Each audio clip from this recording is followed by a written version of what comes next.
How's it going, everybody? John MacLennan here, and in today's video I'm going to show you how to play Old Time Rock and Roll as recorded by Bob Seger. I've played this song a ton of times on gigs, and it's a classic. You gotta know it. It's a great blend of using a blues rhythm pattern, but in more of a pop or rock sense, not necessarily just a straight up 12-bar blues. I'm going to break down each section of the song, the intro, where we start off with these octaves, then we're going to go into the verse chord progression and the chorus chord progression, and they're very similar. There's just some little tweaks we're going to make in each section to get you playing the song, just like the recording today. Before we get into the lesson though, I really appreciate you hitting the thumbs up button and subscribing. Also, check out the links below. You can get a free PDF all about soloing, and that's going to be great if you want to play this chord progression into a looper pedal and just improvise away on top of it. All right, with that said, let's dive into the lesson. Let's break down how to play Old Time Rock and Roll as recorded by Bob Seger. Now, this is a really fun song. We're going to start out with some octaves, and it's really just piano at the top playing octaves. But if I'm doing a guitar intro or if I'm playing along with the recording, I'll probably just double it and play this.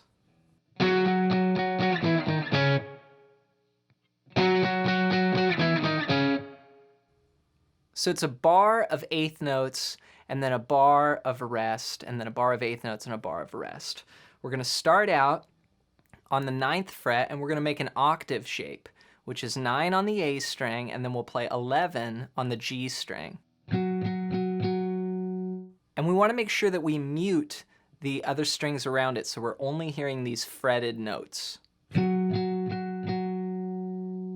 And we're going to play 1 and 2, and then on 3, we'll play it one more time, and then we'll walk down, keeping the shape the same, 7, 6, 4, like this. 1 and 2 and 3 and 4 and then we'll rest. So I'll rest with my fretting hand, and I'll also rest with my strum hand.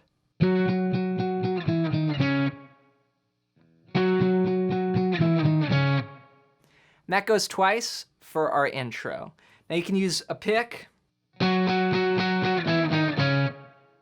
or you could use your thumb, like Wes Montgomery would do there with his octaves.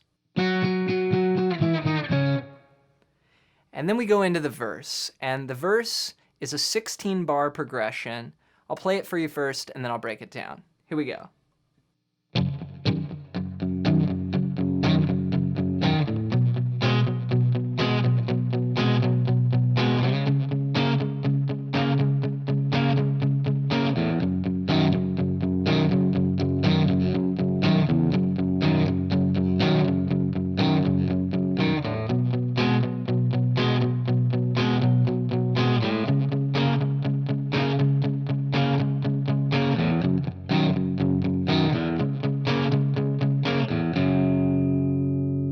Now for this section, I'm using a blues rhythm pattern, and it's based off what I call a root 5th to a root 6th pattern. We're going to play the 2nd fret on the low string and then the 4th fret on the A string.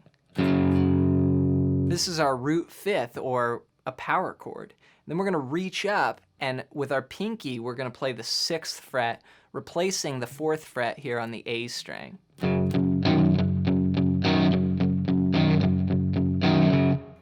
And it's on 1 and 2 and 3 and 4 and. So it's 2 and 4 that pinky's coming in.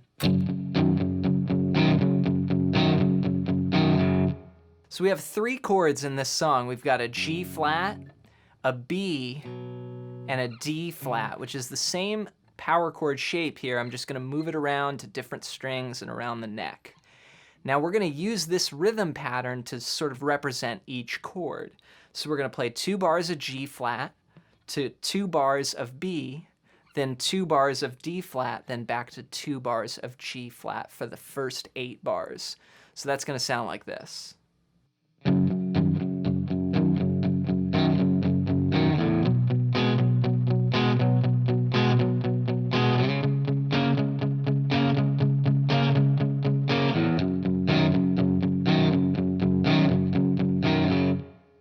Then for the next 8 bars of the verse, we're going to repeat the exact same thing. but we're gonna change the last bar. So instead of playing 2 bars of G flat at the end, we're gonna play a bar of G flat to a bar of D flat. So that's gonna sound like this.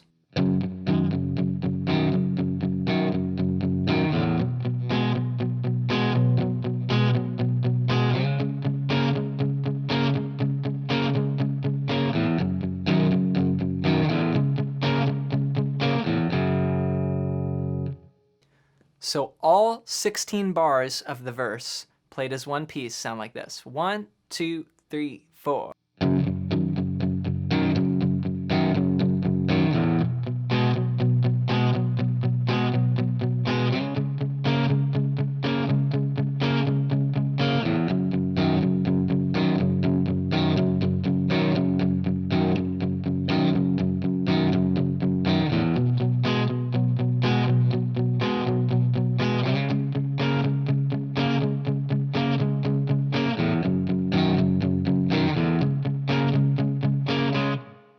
So that's the verse, and I'll show you one more substitution. So sometimes instead of that last bar when I go to D flat, instead of playing the rhythm pattern like we've done on every chord, I'll go to a D flat 7 chord and I'll just play eighth notes like this. Then we'll kick into the chorus. So that D flat 7 is a nice shape off of the G flat because your third finger is already here on the root, and we're gonna play 4, 3, 4, 2 as far as our fret numbers there. So that would sound like this if I play the last 2 bars. Then that's going to lead us into the chorus. Now the chorus progression is exactly the same as the last 8 bars of the verse. So I'll use that, I'll play that chord again in the last bar and play the chorus like this.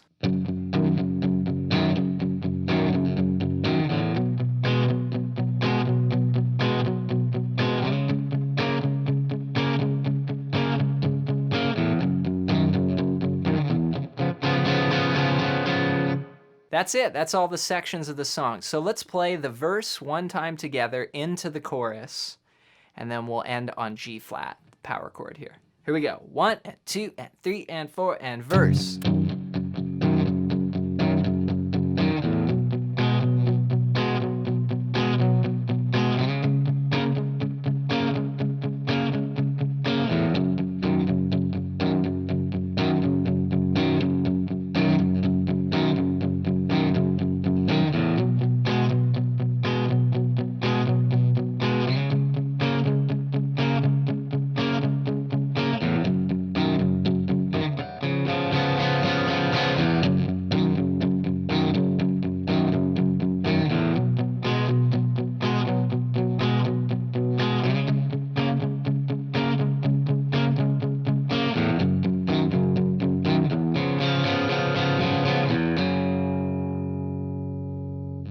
All right, so just to review, we've got that intro part with the octaves, then we go into the verse chord progression and the chorus chord progression, which the chorus chord progression is really just the last half of the verse progression. Now later in the song there is a breakdown part, and then you just build in on that last bar. The breakdown is just the chorus, and you would just build in on that D flat chord and then go into the progression. Make sure to practice this along with the recording, and before you go, don't forget to get your free PDF all about soloing in the description below. Now it's a little bit more of an advanced book.